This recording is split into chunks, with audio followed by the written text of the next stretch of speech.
خوفनाक कहानी वीरान हवेली का राज। गांव के किनारे एक पुरानी वीरान हवेली खड़ी थी जिसके बारे में मशहूर था कि वहां रात के वक्त अजीब आवाजें सुनाई देती हैं। लोग कहते थे कि बरसों पहले वहां एक अमीर खानदान रहता था जो पुरअसरार तौर पर गायब हो गया। इसके बाद से वो हवेली सुनसान और खौफ की अलामत बन गई। अली, बिलाल और जैन तीन दोस्त थे जिन्हें मुहिम जोई का बहुत शौक था। एक रात उन्होंने फैसला किया कि वो इस हवेली का राज जानने जाएंगे। गांव वालों ने उन्हें बहुत रोका मगर तजस्सुस के आगे उनकी एक न चली। आधी रात के वक्त वो टार्च लेकर दबे कदमों हवेली की तरफ बढ़ने लगे। हवेली का मरकजी दरवाज़ा आधा खुला हुआ था, जैसे कोई उन्हें अंदर आने की दावत दे रहा हो। दरवाज़ा धकेलते ही एक तेज चरचराहट की आवाज़ गूंजी और गिर्द का बादल सा उठा।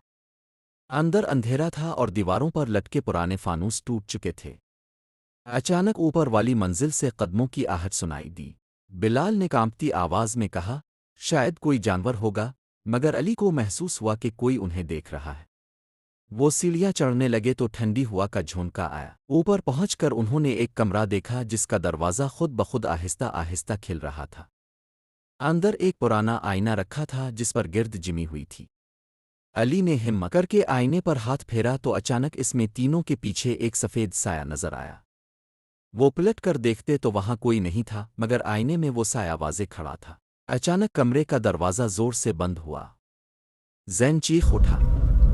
कमरे में सर्दी बढ़ने लगी और दीवारों से सरगोशियों की आवाज़ें आने लगे, जैसे कोई आहिस्ता आहिस्ता उनके नाम पुकार रहा हो। बिलाल ने दरवाज़ा खोलने की कोशिश की मगर वो टस से मिस ना हुआ। इसी लम्हे आईना जोर से टूट गया और कमरे में घुप अंधेरा छा गया। तीनों दोस्त एक दूसरे का हाथ पकड़कर दीवार से लग गए। फिर अचानक सब कुछ खामोश हो गया। दरवाज़ा खुद बखुद खिल गया जैसे कुछ हुआ ही ना हो। वो जान बचाकर नीचे भागे और हवेली से बाहर निकल आए।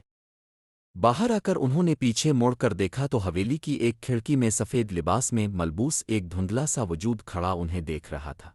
अगली सुबह गांव वालों को मालूम हुआ कि हवेली के अंदर वाले कमरे में एक पुराना खानदानी आईना था जिसके बारे में कहा जाता था कि वो माजी की रूहों को कैद किए हुए है।